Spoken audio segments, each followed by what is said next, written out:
May utang daw kay Samuel ang kasosyo niya sa negosyo na si Monica.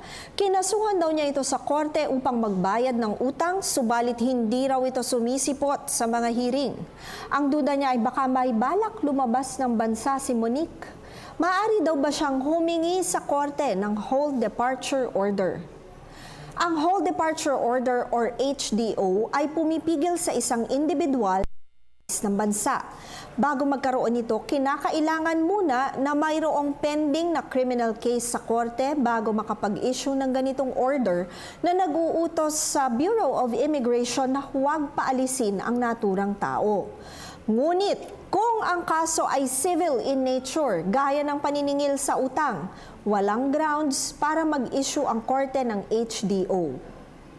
Tandaan po na ang aming opinyon ay limitado lamang sa mga impormasyong inyong ibinigay sa amin at maaari itong mag-iba. Depende pa sa karagdagang detalye. Malaya po kayong makakakonsulta sa inyong napiling abogado. Patuloy po kayong mag-email sa newscenterptv4@gmail.com. Attorney JJ Jimeno Atienza, ang inyong bisig ng batas.